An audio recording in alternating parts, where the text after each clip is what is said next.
I'm a natural curly. Ayan. Pagkaliligo ko, ganyan po ang buhok ko. Gagawa ko ng video, i-upload ko bukas kung anong nilagay ko dito sa buhok ko.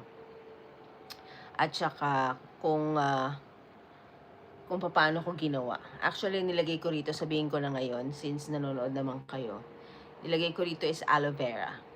Pure aloe vera. Yun po ang nilagay ko sa buhok ko. Gagawa ko ng video bukas, Saturday, here in Seattle. Abangan nyo po yung aloe vera treatment na nilagay ko sa buhok ko. I-video ko bukas. I-upload ko bukas. Abangan nyo po yan. Ayan. So, ito po talaga yung natural kong hair. Ayan siya, curly. Curly siya, ayan.